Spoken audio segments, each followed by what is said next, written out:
This is Euronews Now. I'm Tukumbo Salako with your top stories this hour.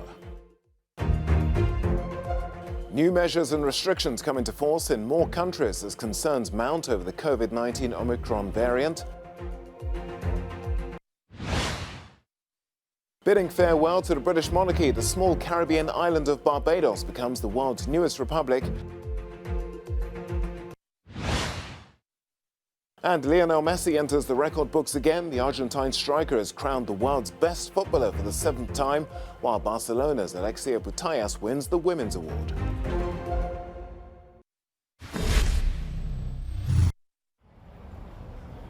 An increasing number of countries around the world are reporting their first cases of the new, highly mutated COVID-19 variant Omicron.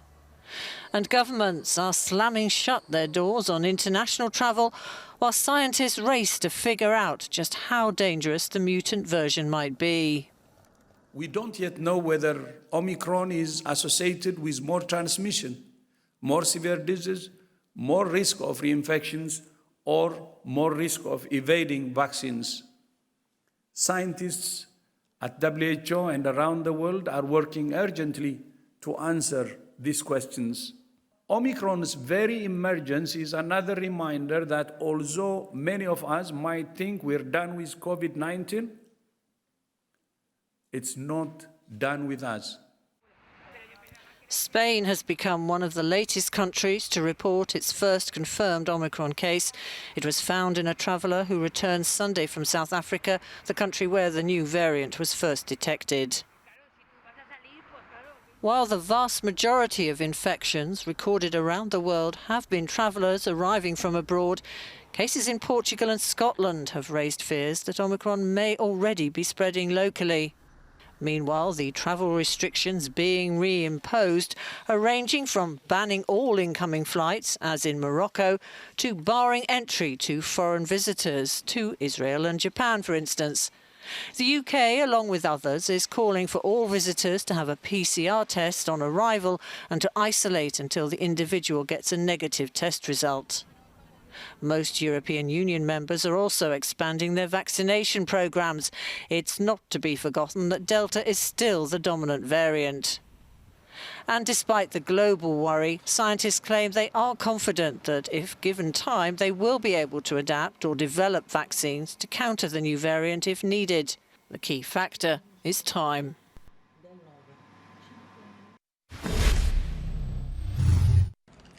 Ladies and gentlemen, Her Excellency Dame Sandra Prunella Mason, President of Barbados. On Monday, Barbados lowered the British royal standard and hoisted its own flag in a symbol to mark the end of monarchy and the beginning of the world's newest republic. The Caribbean island has replaced Queen Elizabeth II as head of state and will now instead have a future where it will elect its own president. The Parliament of the former British colony, once nicknamed Little England, chose Sandra Mason to be the republic's inaugural figurehead in a 2/3 majority vote, following a push to become a republic that began in the 1990s.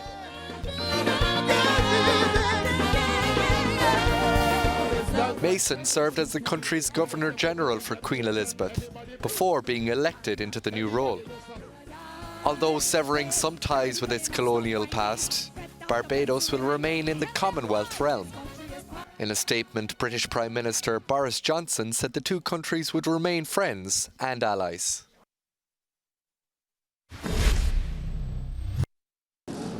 France's Interior Minister has outlined the need for an accord with Britain over illegal migration across the English Channel. Gérald Darmanin's comments followed a meeting with European officials which the UK was uninvited from. The EU's border agency has agreed to deploy a plane to monitor the English Channel and has pledged to work closely with European nations to tackle migrant smuggling networks. Despite recent tensions between the UK and France, Darmanin said the door is still open for Britain to rejoin talks. It's in the common interest of Europe and Great Britain to work together to try and resolve this problem. And to work together to cooperate, there needs to be two sides. From the moment when the double talking from Great Britain stops and there is a serious attitude, when we can talk and our exchanges in private correspond to those taking place in public, then the French government is absolutely ready to resume discussions with Great Britain very quickly. Euronews international correspondent Annalise Borges says there is a lot of ground to be made up in French and British relations following a series of diplomatic missteps from the UK. Gérald Darmanin was quite blunt and even harsh when it comes to his British counterpart and British officials who he says who he's accused of a double discourse. He said that in private the conversations and the negotiations go one way, but then in public they change. Of course, France is still very upset about the leaking of that letter. He says there is no trust that can remain in place in that way, and he says that it's very important for Britain to start walking the walk and no longer only promising but working towards actually cooperating with France. He says it's in both sides' interest to fix this problem, to tackle migration, illegal migration in that way, one that of course is responsible for tragedies like the one we saw last week when 27 people died in the English Channel. Gérald Darmanin also said that it's very important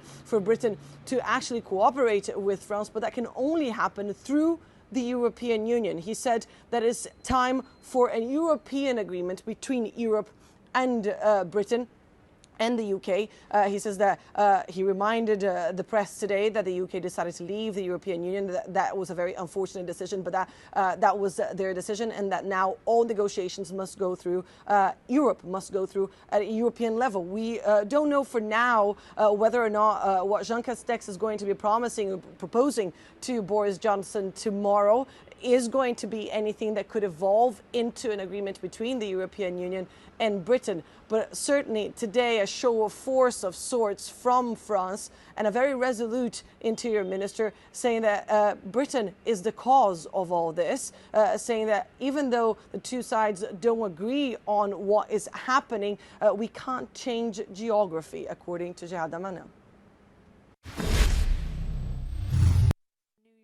She's accused of having procured and groomed girls as young as 14 for the disgraced financier Jeffrey Epstein to sexually abuse. The trial of British socialite GHISLAINE Maxwell got underway on Monday in New York, with prosecutors alleging Maxwell preyed on vulnerable young girls and served them up to be sexually abused. Prosecutors claim Maxwell, a former girlfriend of Epstein, gained the girls' trust in order to lure them into illegal sex acts with him. 4 accusers are set to take the stand. The 59-year-old daughter of former press baron Robert Maxwell has pleaded not guilty to sex trafficking and other crimes. She faces up to 80 years in prison if convicted on all counts. Epstein, a financier, philanthropist, but also prolific paedophile, killed himself while awaiting trial for sex crimes in 2019.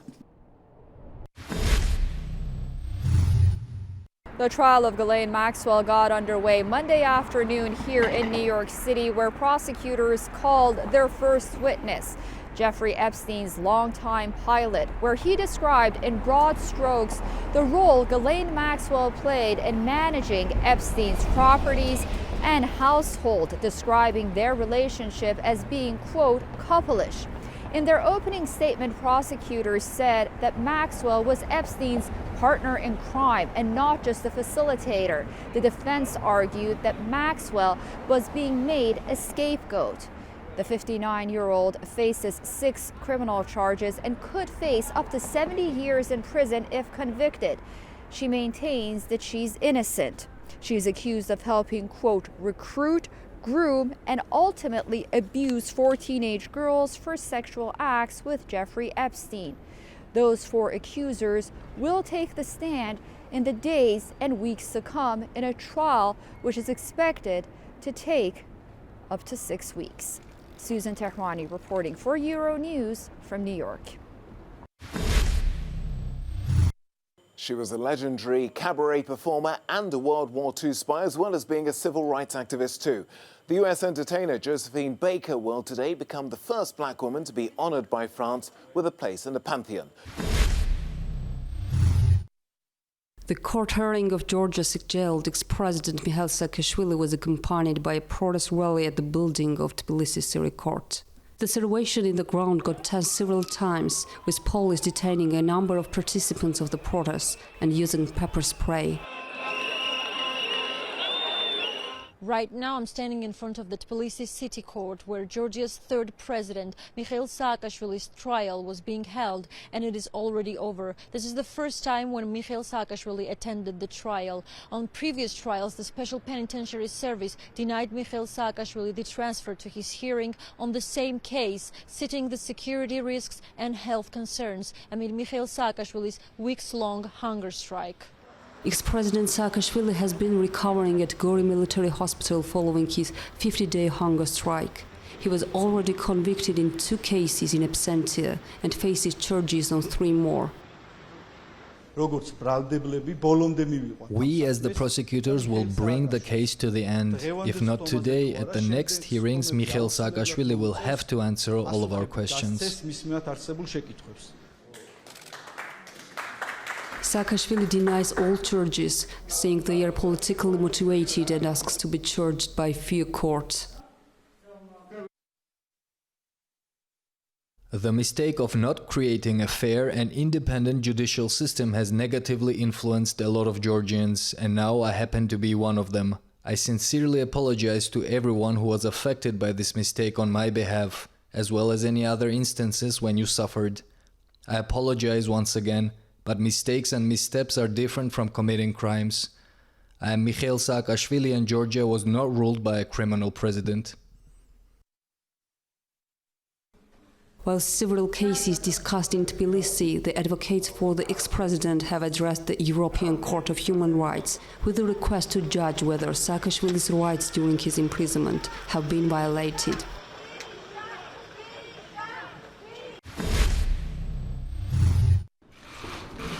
A court case to decide the fate of Russia's premier human rights group, Memorial, is underway. The group are accused of violating Russia's foreign agents law, a piece of legislation that the government has increasingly used to crack down on people and parties it deems unfriendly. Euronews Russia analyst Galina Polonskaya has been following the story. Calls to drop the charges against Russia's most prominent human rights group have not been heard. Memorial International and its Human Rights Center in Moscow, which have both been labeled as foreign agents, are at risk of being dissolved. Preliminary court hearings will continue in December in Moscow. Memorial International is accused of violating the foreign agents' law, of not labeling some of its pages on the internet correctly. The Human Rights Center is accused of justifying participation in terrorist and extremist organizations.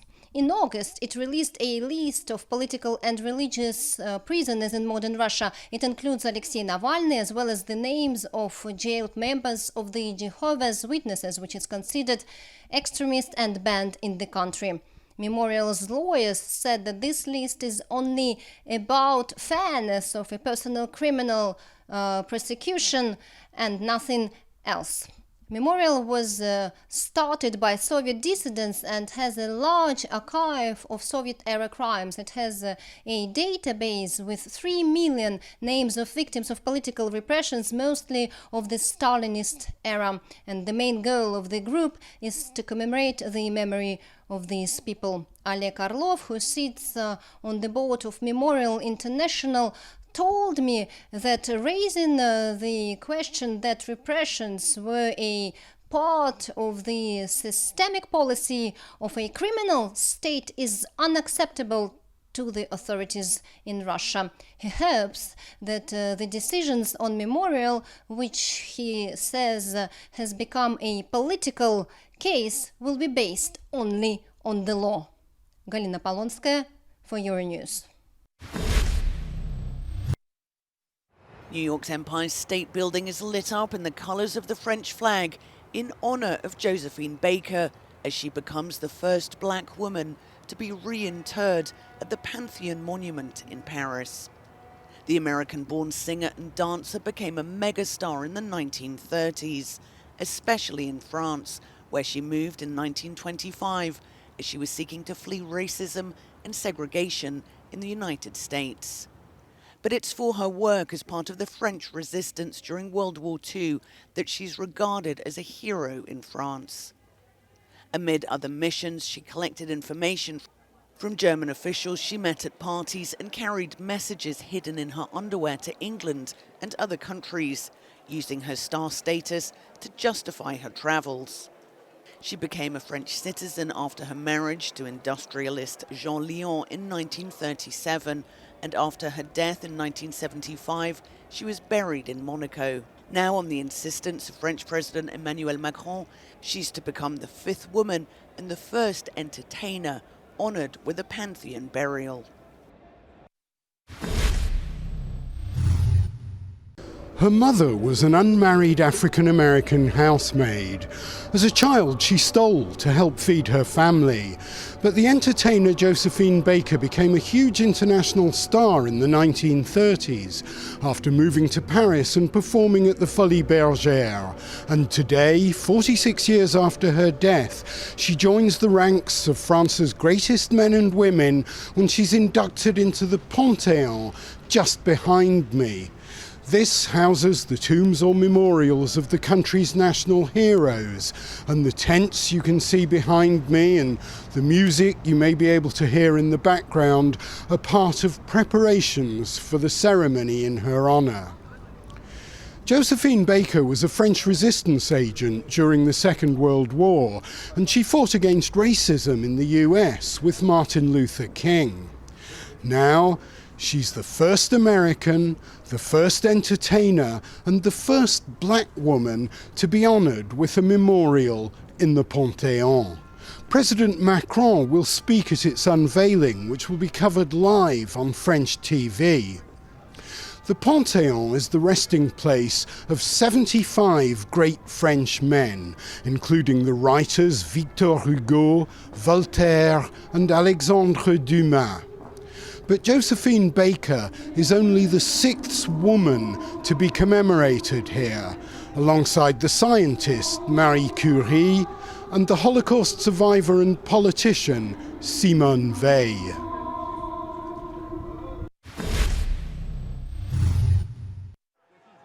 Argentina's Lionel Messi has won the Ballon d'Or award for the best player in the world, again.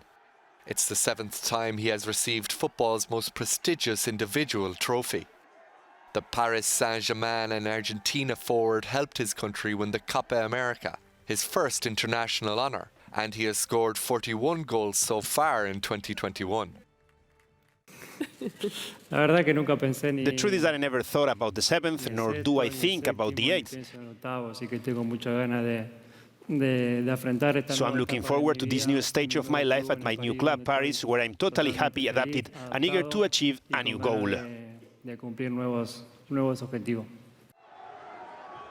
Bayern Munich and Poland striker Robert Lewandowski came second, and Chelsea and Italy midfielder Jorginho was third. Taking the Women's Award for Best Female Player in 2021 was Barcelona captain Alexia Putellas. She helped Barca secure their first Champions League crown, beating Chelsea 4-0.